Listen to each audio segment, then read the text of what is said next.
Estamos apresentando Plenitude, numa nova temporada. A apresentação Iraci Campos. Olá, pessoal! Estamos aqui juntos, eu, você, Joana de Ângeles, para entrarmos em plenitude mais uma vez, com o coração feliz por estarmos podendo interagir em alguns momentos diante dessa pandemia e, lógico, sempre trazendo uma resposta, um resultado de alguma coisa que pode mudar a sua vida. Então, para isso, hoje nós temos aqui uma convidada querida, uma convidada especial. Ela é economista e o nome dela é Isabela Henriques. Seja bem-vinda ao Plenitude, obrigada, Isabela. Obrigada. E ela vem aqui trazer para você como é superar a depressão. Ela vem contando da sua história e, com certeza, muita gente vai se identificar e encontrar respostas para transformar a sua vida. Isabela, como é que foi que começou essa situação? O que é que você sentia? De que forma aconteceu isso? Então, tudo isso começou há mais de 15 anos. É uma história longa. E no começo você vai sentindo assim um desânimo, vai perdendo a vontade de passear, de encontrar os amigos. As coisas vão ficando sem graça, vão perdendo assim a razão de ser. E algumas pessoas desenvolvem depressão depois de um trauma, né? Depois de perder um ente querido, desemprego, divórcio. No meu caso, eu não tinha uma razão aparente. Ela foi surgindo aos poucos. E eu levei muito tempo, eu levei quase um ano para entender que eu tinha depressão. Eu sentia tristeza, mas eu sentia muita apatia. E eu, lá na minha cabeça, naquela época, que nem se falava muito de depressão, eu achava que depressão era tristeza. E aí, enfim, eu demorei muito tempo para descobrir o que estava acontecendo comigo. Mas foi assim. Porque as pessoas compreendem sempre a depressão exatamente como a tristeza somente. E a tristeza não é depressão, é um estado normal que todos nós passamos, né? Tristeza, alegria. Se a gente não conhecer a tristeza, a gente nunca vai saber o que é alegria também, né? Pois é, exatamente, o contraste, né? E como é que esses sintomas variavam? Porque a gente sabe que varia de pessoa para pessoa. Isso, varia muito, né? Existem pessoas que sentem realmente muita tristeza, ansiedade, agressividade, o humor oscila muito, né? No meu caso, assim, depois de tristeza, parece que a apatia vem como se fosse uma anestesia. Você vai perdendo a capacidade de sentir tanta tristeza e a alegria, como você falou. E aí o que aconteceu? Chegou uma época em que, a pedido até da minha família, vamos procurar um psiquiatra. Porque o médico físico, né, o clínico geral, eu já tinha ido várias vezes. Porque eu estava sempre cansada, e aí dá uma febre, o sintoma físico aparece, né? O emocional adoece o corpo. E examina daqui, examina dali, não tinha nada no corpo físico. E o próprio clínico falou, olha, eu acho que pode ter uma questão emocional. E aí eu fui a um psiquiatra, né? Como eu falei, já tinha quase um ano que eu tinha começado a me sentir diferente. E numa primeira sessão, depois de 2 horas conversando, ele falou para mim, você tem um quadro depressivo, a gente precisa tratar, você vai precisar de medicação e essa medicação vai te ajudar para que esse quadro não evolua, para que isso não perdure. Porque levando sempre em consideração que as pessoas têm um pé atrás. Primeiro aí a psiquiatra, Isso. Porque acho que médico é do pescoço para baixo, do pescoço para cima não, né? É verdade. E segundo que a pessoa já tem o outro pé atrás também quando fala que tem que tomar uma medicação, né? Pois é. No seu caso, Como é que foi assumir a questão dos remédios? Foi muito complicado. Eu tinha, assim, uma visão muito equivocada, né, dos remédios. Naquela época se falava muito pouco sobre depressão, era um tabu maior do que é hoje. E eu fiquei, assim, semanas com a receita. Olhava para aquelas receitas, elas olhavam para mim e eu não queria. Eu falei pro psiquiatra, eu falei, eu não vou tomar remédio, eu não vou. E ele explicou, né? Ele falou assim, o remédio, ele não vai fazer você fazer coisas que você não faria. Ele vai permitir que você faça o que você precisa fazer. E aí, a dor acabou me vencendo. Eu comecei a tomar a medicação, porque a medicação permite que você meio que volte, assim, a ter capacidade de pensar, de raciocinar, de agir, né? Eu também sempre tive acompanhamento psicológico. Durante muitos anos, eu tomei 4 tipos de remédio. Eu tomava o antidepressivo, estabilizador de humor, o ansiolítico e um remédio para insônia terminal. O ansioso, ele tem insônia na hora de dormir. Ele não consegue dormir, né? Tá com a cabeça agitada. O depressivo, ele é diferente, porque como ele já toma muitos remédios, ele até adormece. Só que aí no meio da noite, depois que passa aquela primeira fase do sono, que é o mais profundo, ele desperta. E aí no meio da madrugada, sozinho, aqueles pensamentos desequilibrados vão te tomando, né? Então eu também tomava esse remédio da insônia terminal. E hoje em dia, né, apesar de muitas pessoas não gostarem dos remédios, a gente já tem um quadro oposto, né? Que são pessoas que fazem o uso abusivo, desnecessário de remédios. Isso é muito complicado, é muito grave, porque você desequilibra um cérebro que está funcionando normalmente, né? Isso, é a fuga, né, de não querer assumir muitas vezes as situações que está vivendo, né, as dificuldades, superar as dificuldades, então é mais fácil se encostar no remédio, pois né? né? A gente, parece assim, a gente vive a ditadura da felicidade. Né? Todo mundo tem que estar feliz, tem que estar bem, as redes sociais potencializam isso, né, ao máximo. E não é nada disso, né? A tristeza é um sentimento natural, né? Com certeza, isso acontece naturalmente. Todo ser a tristeza, ela não dura muito tempo. Essa é uma diferença. A tristeza, ela normalmente tem uma causa clara, ela leva um tempo e vai embora, mas as pessoas querem anestesiar a dor, que é tão necessária para o amadurecimento, né, da gente. Eu vi uma reportagem há pouco tempo, uma psiquiatra famosa, tem diversos best-sellers, ela disse que no consultório dela, 70% das pessoas que chegam dizendo que estão com depressão estão tristes.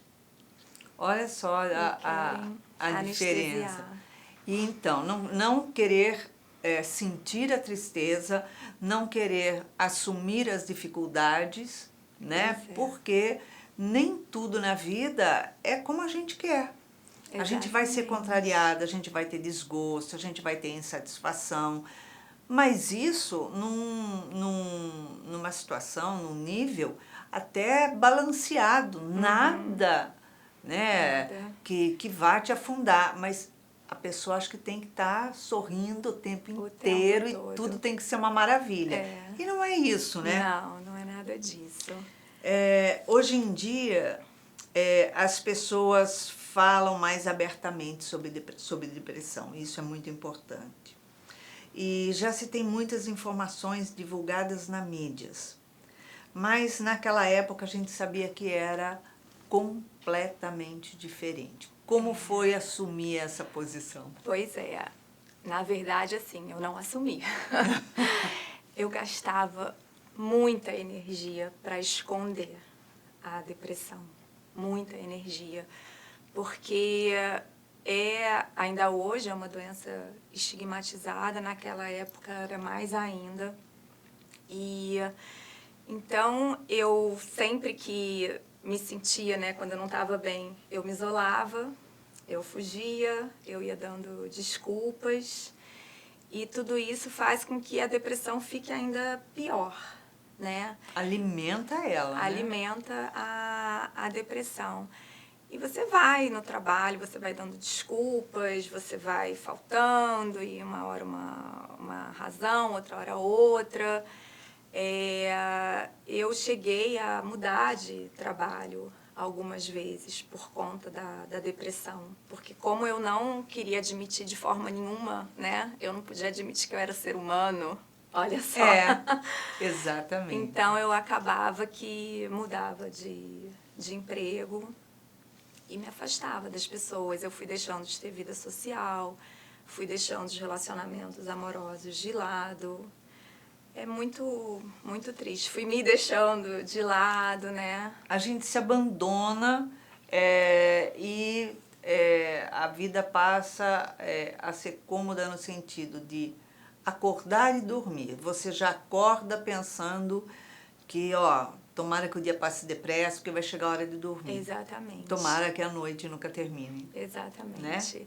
Eu conseguia cumprir as obrigações profissionais, né? Porque era uma necessidade, né? Era uma obrigação, eu tinha que me manter, eu tinha um filho.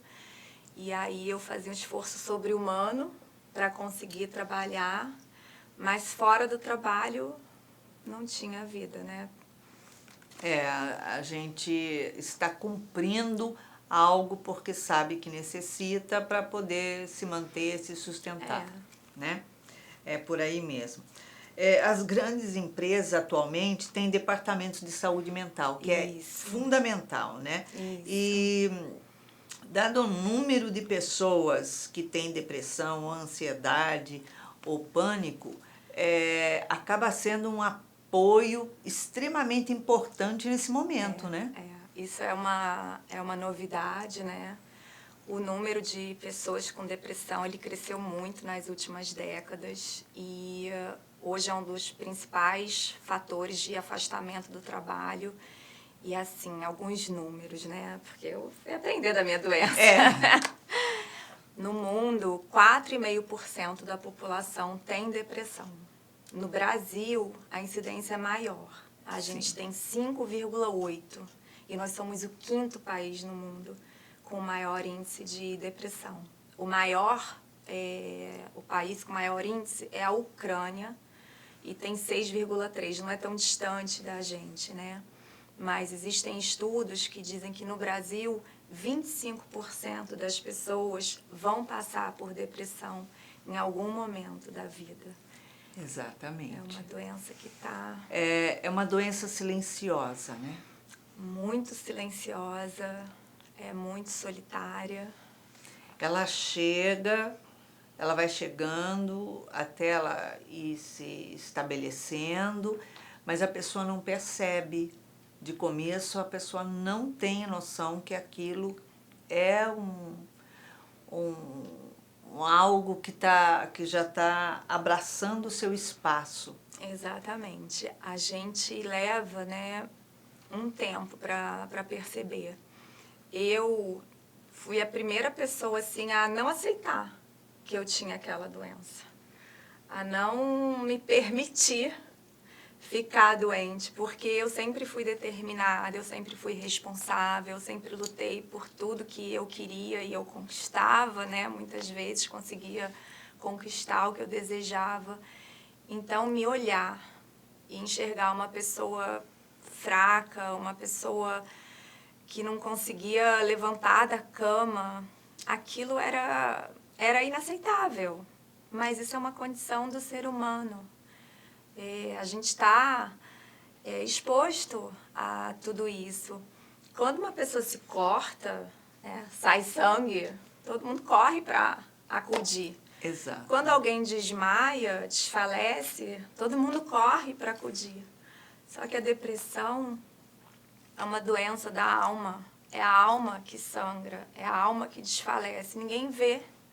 Então, fica mais difícil. Fica, e a gente sabe que é algo que a pessoa, até ela chegar ao ponto de acreditar e depois passar a omitir aquilo, tem um espaço em que aquilo vai se alastrando. Exato. Né? Com certeza.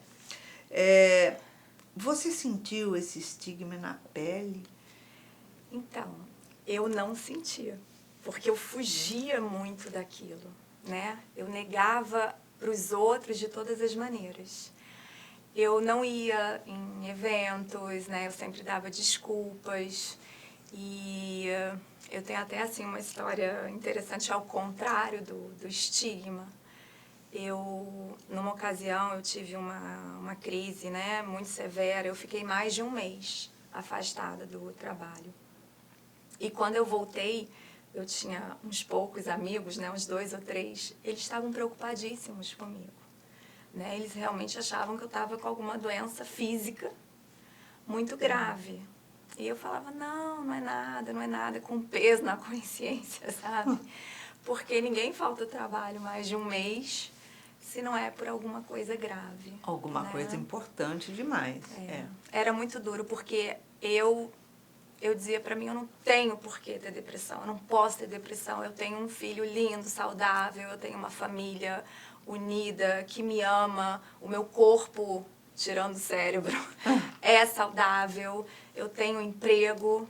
Eu não me permitia ter depressão com todas aquelas coisas boas da minha vida. Porque acredita-se que a pessoa só vai ter depressão se ela está com um problema grave na família, se ela está desempregada, se ela está vivenciando um conflito com alguém muito grande, uma situação, né? Então, aí ela vai ter depressão. Mas quando ela olha o panorama da família, é uma família bonita, é uma família que se dá bem, que vivencia o dia a dia, você fala assim, olha, eu tenho um emprego que eu quero, faço aquilo que eu gosto, né, do meu trabalho. Exato. Tenho filho lindo, meu filho é estudioso, é uma criança boa, blá, blá, blá. E aí você fala assim, onde é que está o ponto, o problema? Exato. Porque a gente está o tempo inteiro olhando ali fora. Exato. E um fato, assim, importante, né? A gente sabe que hoje em dia as crianças têm depressão. Sim. Né? E criança, teoricamente, não tem motivo para ter depressão, salvo, é claro que algumas têm. Mas, no geral, as crianças não têm motivo para ter depressão. E, falando assim, criança, né? A maternidade e a depressão foi um tema, assim, que eu quero destacar, sabe, Iraci? Você teve depressão na maternidade? Tive. A minha depressão começou um pouco depois que meu filho tinha nascido. Alguns terapeutas dizem que pode ter começado com uma depressão pós-parto, mas não aquela que a mãe rejeita. Aquela que é o contrário. Sim. Que a mãe pira, né, a criança. Mas não tenho certeza se foi isso, né? O meu filho, ele era, assim, a única razão que me tirava um pouco da minha apatia, sabe? Que aliviava um pouco a minha tristeza. Ele era o meu coração batendo fora de mim. Porque a minha vida não tinha sentido. O sentido da minha vida era a vida dele. Porque eu amo mais o meu filho do que eu me amo. Então, assim, se eu nunca pensei em desistir da minha vida, foi por causa dele.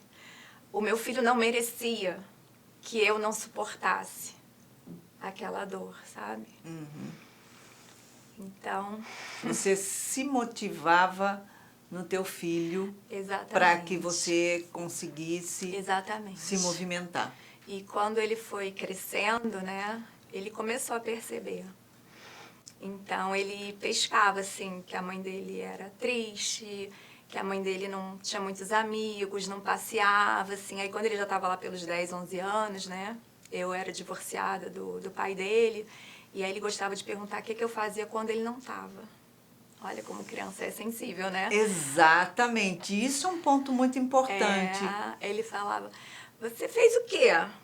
E aí, lá ia eu de novo, né? Pintava um cenário que não tinha.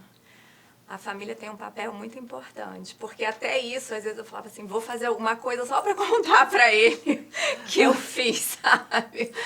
Porque eu percebia que ele... Porque tinha necessidade, é uma preocupação que está ali incutida na criança, né? E que ela quer ver a pessoa que convive, a pessoa que ela ama, sorrir, brincar, né? Estar... É um laço muito forte, né? E na outra ponta, eu tinha minha mãe, né? Por um lado, eu sofria muito de ter que falar para minha família que eu estava sofrendo, né? A gente não quer. E assim, nos dias que eu estava pior, eu ficava torcendo para ela não me ligar, que era impossível, né? Ela era muito preocupada. E mãe, só de você falar alô... Já sabe, matou. Né? O que você tem? Eu tentava disfarçar, durante a semana a coisa ia melhor por causa do trabalho, nos finais de semana era mais difícil. Era muito normal eu chegar em casa sexta do trabalho, entrar no quarto, fechar a cortina, blackout. Eu tinha um blackout para o quarto ficar todo preto. Eu não sabia se era dia, se era noite, se estava sol, se estava chovendo. E eu ficava sem tomar banho, mal comia, até segunda-feira na hora de ir para o trabalho. Mas às vezes muitas vezes, pedia socorro. Sabe por quê, Iraci? Eu não conseguia ficar dentro do meu corpo. Eu não sei explicar. É uma dor tão grande, é um aperto tão violento. Eu não conseguia ficar dentro de mim, mas eu conseguia ficar no colo dela. Quando eu saía do meu corpo e voltava para o corpo dela, aquela dor se tornava suportável. Eu não sei explicar. Às vezes, doía tanto, você vai assim perdendo as forças. Parece que o espírito saiu do corpo. Quando eu dava por mim, eu estava assim, no chão do banheiro, naquela posição fetal, e chorava até as energias acabarem. Às vezes eu adormecia ali, até que eu acordava, voltava. Mas as coisas melhoraram depois. Sim, mas até aí você via que você precisava de ajuda. Precisava. E você não ligava para tua mãe ainda, não... Às vezes eu nem conseguia ligar. Às vezes, quando eu me dava conta, eu já estava naquela situação. Às vezes eu não queria ligar porque eu queria poupá-la. Eu cuidava do corpo com o psiquiatra, eu cuidava da mente com o psicólogo, mas eu tinha um espírito, né? Você não, até então você não olhava ali para você. Não sabia, né? Nessa fase você já tinha seu filho? Já tinha o meu filho. E aí, em verdade, assim, tudo começou a mudar quando eu cheguei no SEJA. Porque durante esses anos todos, esses 10 anos, eu sobrevivi. Os psiquiatras, os psicólogos, eles conseguiram que eu caminhasse. Eu não posso dizer assim que eu vivia, né? Nesse sentido de viver, né? De aproveitar, de aprender, de se relacionar. Eu sobrevivia, eu caminhava. Mas quando eu cheguei aqui, que eu entendi a minha dimensão espiritual, né? E que eu entendi através do convite da Joana de Ângeles, né? Que eu precisava me conhecer, eu precisava do autoconhecimento, precisava saber o que eu estava fazendo nessa vida, por que eu estava aqui. Eu entendi por que a dor existia, né? Eu tinha assuntos para reparar do passado, para corrigir, e ao mesmo tempo a dor nos proporciona, né, uma melhora, um avanço moral. Então foi através do autoconhecimento que a minha vida foi tendo sentido de novo. E hoje o sentido que a minha vida tem, que é ser melhor a cada dia, que é ser um ser humano mais humano a cada dia, é um sentido que ninguém mais vai tirar de mim. É isso aí. Então nós vamos tomar um cafezinho agora. Tá joia. Vamos para um pequeno intervalo e voltamos já já. Não saia daí. Estamos apresentando Plenitude, numa nova temporada. A apresentação Iraci Campos. Estamos de volta no segundo bloco do nosso programa, entrando em plenitude hoje com Isabela Henriques. Ela é economista e vem trazer para você os passos de superar a depressão. No primeiro bloco, você viu como foi difícil essa trajetória dela de omitir, de se esconder, de fugir e de sofrer sozinha. Então, agora no segundo bloco, nós vamos abrir essa outra parte. Isabela, como é que foi o momento em que você resolveu assumir e contar essa história? Então, você me fez uma proposta, né, de dividir essa história, porque eu acho o seguinte, né, se eu tivesse escutado uma história parecida com a minha, né, uma história de verdade, não teoria, de alguém que passou por tantas dores, mas que conseguiu em algum momento dar uma virada e ficar boa, eu acho que isso ia ter me ajudado muito, porque a verdade, Iraci, é que num determinado momento eu tomei uma decisão. Eu decidi que eu ia ficar boa. Quando eu entendi que a gente está aqui nesse mundo, né, que a gente foi criado por Deus para ser feliz. Quando eu vi que isso tinha, que eu tinha como conseguir isso, eu entendi os caminhos, os instrumentos, as ferramentas, aquilo tudo dependia de mim. Eu tomei uma decisão igual eu tomava o remédio. Eu tinha que tomar aquela decisão todo dia. E eu falei, eu vou ficar boa. Então, assim, eu decidi dividir tudo isso para tentar ajudar as pessoas e as famílias. Então, algo muito, mas muito importante, o fundamental foi você decidir que você ia se curar. Exatamente. Foi até o momento você se entregava para que o remédio, a medicação te levantasse. Mas a partir desse momento que você começou a olhar para dentro de você, através desse conteúdo todo que Joana de Ângeles traz, você começou a enxergar que, olha só, a minha vida vai ser diferente porque eu quero que ela seja diferente. Exato, exato. Quando eu cheguei aqui no Seja, eu não sabia nada de espiritismo, eu nunca tinha ouvido falar em Joana de Ângeles, mas quando eu entrei aqui, eu me senti abraçada. Era uma sensação assim de que alguém estava me carregando no colo. E hoje eu sei que estavam mesmo me carregando no colo. E eu falei, é aqui que eu quero estar. Eu preciso estar aqui dentro. Era como se fosse um hospital. Era um hospital para minha alma. E eu vi tanto amor aqui dentro, né? Eu falei, eu preciso retribuir esse amor que eu estou recebendo. E aí eu fui buscar o trabalho voluntário. E um dos trabalhos que eu fiz, né, durante muitos anos aqui na casa foi a visita à comunidade, né? Estar dentro da casa das famílias assistidas pelo Instituto Mãos Unidas. E quando eu comecei a entrar em contato com aquela dor, né, com aquelas situações tão humanas, e eu me via capaz de sair da minha casa para ir para dentro de uma comunidade, eu era capaz de levar consolo, levar palavras, levar esperança. Eu dizia para aquelas famílias, para aquelas mulheres, a maioria são mulheres, olha, vai ficar tudo bem. Deus está cuidando de você. E eu mesma ouvi aquelas palavras. Deus está cuidando de você.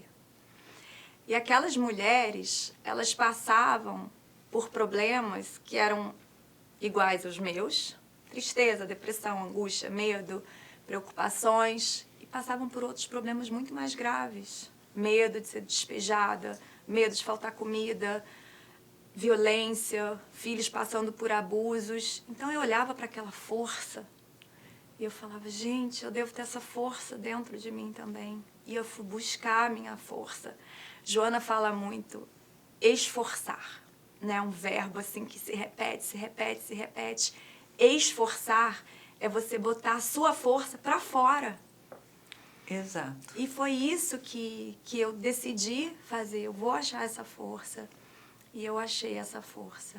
E as coisas foram começando a mudar. Eu era obrigada a olhar para a minha vida quando eu olhava para a vida daquelas pessoas. Porque, em verdade, assim, eu tinha um transtorno mental, mas eu tinha tratamento e eu tinha muita, muita, muita coisa por que ser grata. Só que eu não olhava para essas coisas. Então, eu fui obrigada a olhar. E o estudo do espiritismo, né, o autoconhecimento, ele vai sem brigar com a razão, porque é uma fé raciocinada, né? Ele vai dando as explicações para tudo que acontece, e principalmente para a dor. Por que que a gente passa por isso? É para reparar erros e para quê? Para que eu seja cada vez melhor, porque senão a gente se acomoda. A gente se acomoda Não é completamente. verdade? Se a gente acha que está tudo bem e se acomoda naquela zona de conforto, Pois a é. gente vai descobrir rapidinho que aquele tudo bem já não é tudo bem. Exatamente. Eu passei a entender que não era eu que tinha que ficar esperando as coisas da vida, o que vai acontecer, o que a vida vai me trazer. Não, era o contrário. O que a vida vai esperar de mim?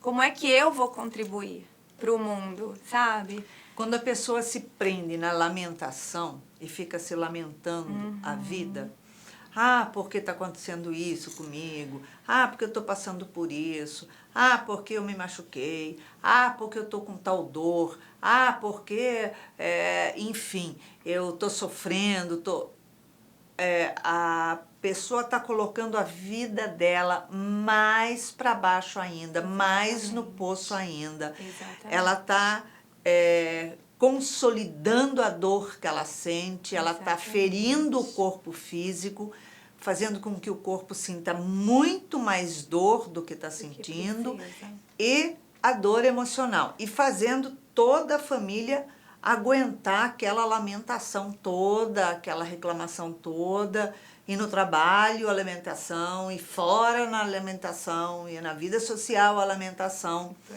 E enquanto a pessoa está se lamentando, ela também não olha que as pessoas que estão em volta dela não querem ouvir lamentação. Porque todo mundo tem a sua dor. Todo mundo tem sua dificuldade. E a gente não fica jogando na mão do outro. Exatamente. A gente abraça a nossa dor e fala, não, vou superar isso e vou em frente. Pois é. Né? Não vai estagnar. Eu entendi que aquele papel de vítima não me cabia mais, sabe? Eu tinha uma doença, era um fato, era real. Eu estava sendo tratada, mas assim, como eu falei, tomar a decisão começou a fazer diferença.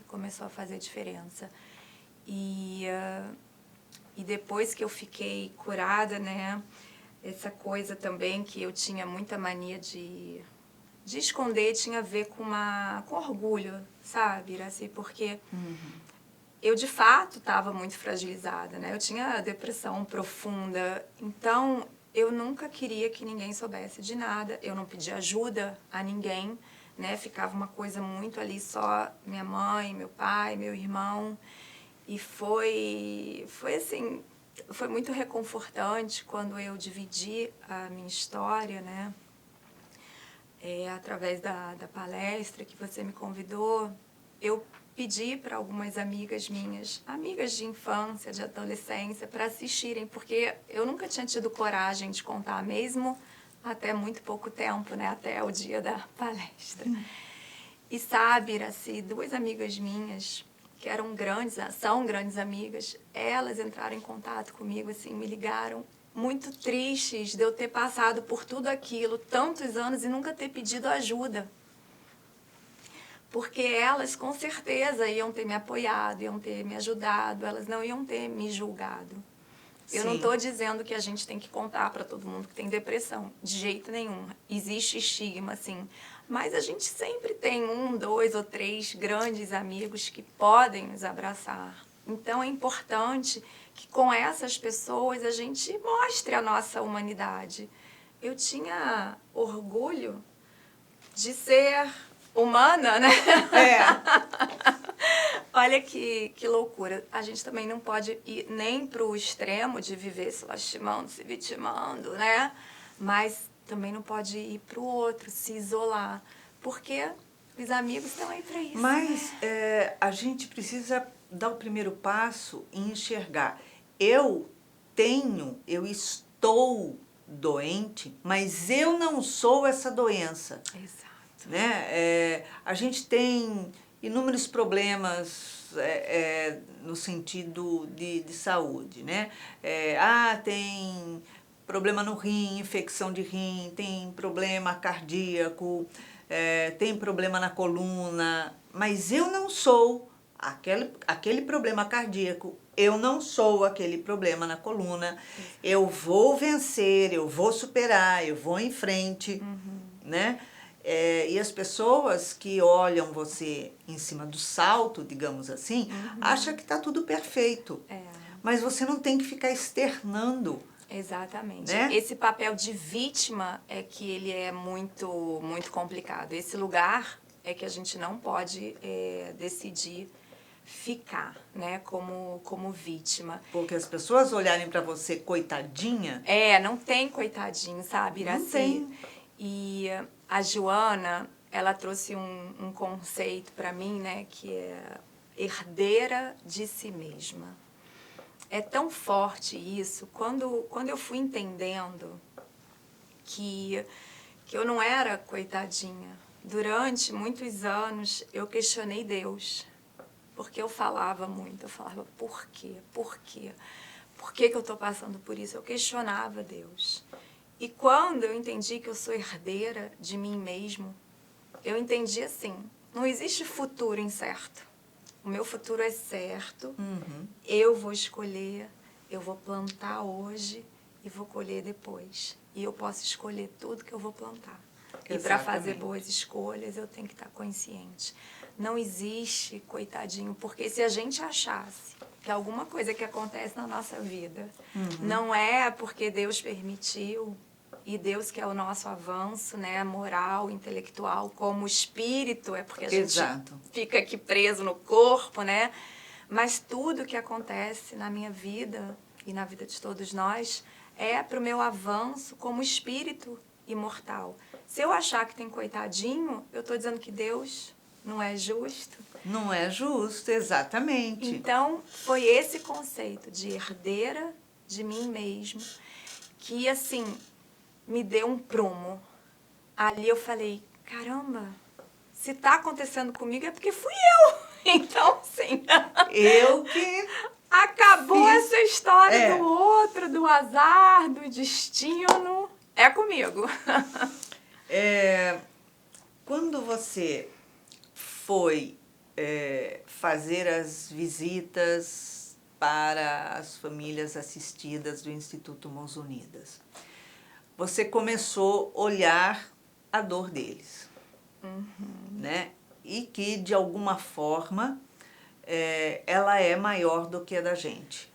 Porque você passar pela depressão, passar por alguma situação, passar pela falta do dinheiro para poder comprar sua medicação, para tomar uma medicação, de ir a um bom médico, de se alimentar direito, de cuidar dos seus filhos, de alimentar os seus filhos e voltar da escola,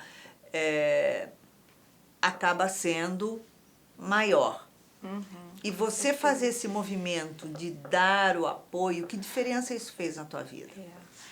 Eu digo assim, esse trabalho, ele me permitiu ressignificar muitos conceitos, sabe, que eu tinha a respeito de mim mesma, a respeito das situações, das pessoas que estavam ao meu redor, porque quando eu me deparava com aquelas situações, eu passava a olhar diferente para a minha própria vida.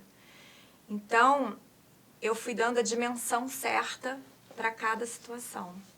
Porque a verdade é assim, as coisas não mudaram, né? Eu que comecei a enxergar de um outro modo, de lidar com as pessoas e com as situações de outro modo. E isso é escolha. Eu entendi que eu que ia escolher. A situação vai ficar lá. Eu que vou escolher se aquilo vai me afetar, se aquilo não vai me afetar. Porque assim, Iraci, o que eu aprendi e hoje eu consigo vivenciar? Trabalho, dinheiro, família, filho, marido, tudo que acontece na nossa vida, do lado de fora, é instrumento que Deus usa para a gente ser melhor a cada dia, para a gente ser humano, para a gente aprender a ser mais caridoso, amar mais, escutar sem julgar. Então, todas essas situações são instrumentos para minha melhora. E se está ali, às vezes, é claro que num primeiro momento a gente vai, meu Deus, não é possível que isso é para o meu bem, mas você vai passar por aquilo, mas a pergunta mudou, não era por quê, é para quê? Exatamente. A dor vem, ela ensina e vai. Ela não permanece, Até que você aprenda. Então, agora eu já sei assim, tem que aprender rápido. Tá doendo? É seu. Se é seu, é porque tem que te ensinar. Então, aprende. E aí, quando a gente aprende, vai embora. Exatamente. Não há dor que perdure, né? Quando a gente supera a dor da gente para auxiliar a dor do outro ou para enxergar a dor do outro. Isso. Então, a nossa dor, ela começa a tomar uma proporção menor, porque a dor começa a descobrir que ela não é dona de você. E você começa a olhar aquela dor sabendo que você não é a dor. A Joana tem aquela frase linda, né, que a gente vê no filme do Divaldo, né? Quem enxuga a lágrima do próximo não tem tempo para chorar. E eu passei por isso, porque ter contato com aquela dor daquelas mulheres, né? E eu me identificava porque são mulheres, são mães, né? São donas da sua casa. Eu me divorciei do pai do meu filho, ele tinha 2 aninhos de idade. Então, eu também fui uma mulher que era dona da sua casa, chefe da sua família. Eu me identificava muito com aquelas mulheres. E a dor delas me tornava muito humana. Sabe por quê, Iraci? Nas nossas relações sociais, por mais que a gente queira, a gente usa a máscara. Com certeza. A persona, né? Porque você quer estar bem na foto, né? Ninguém quer chegar baixo astral. Então, por mais que seja sincero, sempre tem ali um verniz. Exato. Mas com aquelas mulheres, eu tinha uma relação que era alma com alma. E aquilo fez eu entender o tamanho da minha humanidade. E essa minha humanidade acolhia a dor delas, mas começou a acolher a minha própria. Exato. Foi mais ou menos assim que aconteceu. E é muito legal porque eu consigo trazer isso hoje para a minha vida social. Então, eu tenho algumas relações com algumas amigas hoje que eu nunca consegui ter. Porque eu não tenho mais orgulho, né, de mostrar a minha humanidade, né? Exato. E quando você se abre, muitas vezes o outro acaba se abrindo também. Porque fica assim, né, fica aquele joguinho, né? Eu sou perfeita, eu sou maravilhosa, eu também sou. Aí quando um se abre, O outro também. o outro fala, ai, eu também. Ai, seu filho faz isso, meu também. Ai, você tem medo disso, eu também. Exato. E aquela dor, muitas vezes, que você fala assim, nossa, você tem depressão? Eu também tenho depressão. Eu Exato. passo depressão, ou passei depressão há algum tempo, e eu posso te estender a mão hoje. Exato. Né? Eu descobri a maneira. Exato. E é bom você aí compartilhar a superação, Exato. porque a pessoa vai estar fazendo o movimento. Então, ou seja, você passar a olhar a dor do outro, mas fazer um movimento na vida do outro, olhando a dor do outro, fazendo um movimento na vida do outro, você desenvolveu a capacidade de olhar a sua dor e curar a sua dor. Foi isso? Foi isso. E assim, hoje em dia, eu posso considerar que eu não tenho mais depressão. Eu não tenho mais depressão. Hoje eu não faço mais acompanhamento psicológico, psiquiátrico, eu não tomo mais nenhum tipo de medicação. Mas eu sei que depressão não é catapora, né? Que dá uma vez, E cria acabou. anticorpos e você nunca mais vai ter. Então, eu sigo sempre o conselho de Jesus, né? Orai e vigiai incessantemente, né? Exato. Porque eu aprendi a ler, a conhecer, reconhecer os meus gatilhos emocionais. Então, eu fico atenta. Quando uma tristeza, uma melancolia começa a ficar assim, um pouco diferente do normal, eu já... Opa! E a verdade, assim, por um lado, o autoconhecimento, ele ampliou muito a minha sensibilidade. Até porque ela estava doente. Mas eu posso dizer, assim, que ela ficou muito maior do que ela era antes da depressão. Eu sou muito sensível, eu percebo o mundo, as pessoas, numa outra dimensão.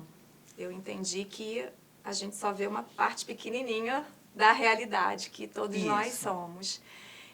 Mas mesmo assim, quando eu percebo essa tristeza, querendo ficar mais tempo, como você falou, né, do que o normal, querendo crescer, eu já entro num processo assim de autoterapia.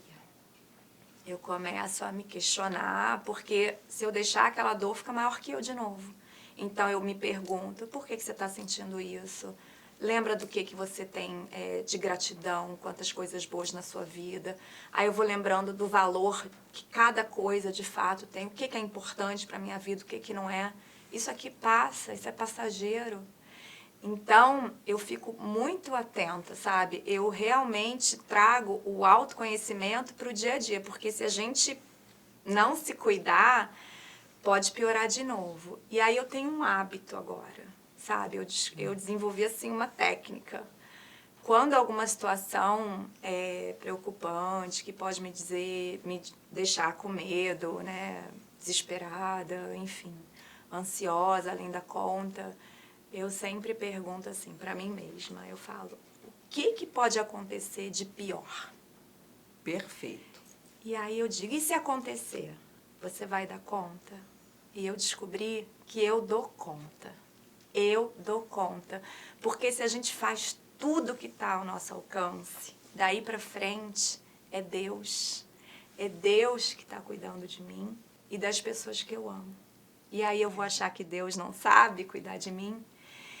Então, ao longo de todo esse processo, de todos esses anos, eu realmente aprendi a confiar em Deus. E a partir do momento que você confia, mas confia mesmo, você passa a ter paz, sabe? Harmonia, você sabe que tudo passa. Perfeitamente. E foi assim que eu me curei da depressão. Maravilhoso. Realmente, que você continue mantendo esse trabalho com você mesma, de estar bem com você, de estar feliz, de enfrentar todos os desafios do seu caminho e passar para o outro a maneira que você encontrou de superar a depressão. Porque é uma lição para todos nós, porque nenhum de nós está livre de passar pela dor, seja ela qual for, mas só vai superar quando abraçar ela e entender o porquê que ela está ali. Exatamente. Né? Obrigada pela sua que presença. agradeço. Foi excelente estar com você. Obrigada. E com certeza está servindo de experiência, de modo de enxergar uma forma diferente de se curar. Obrigada de estar conosco, Isabela. E você que nos acompanhou neste programa Superando a Depressão, pode olhar ao seu redor e aprender com a dor do outro a curar a sua dor.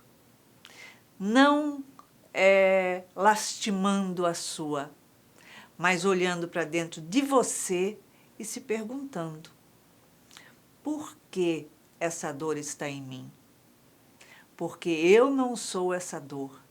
A natureza do ser humano é ser saudável, é ser feliz e é superar todos os desafios. Então, que você tenha uma semana de superação, de determinação, de alto amor e alegria. E para isso, deixo a você um beijinho cor-de-rosa de muita paz.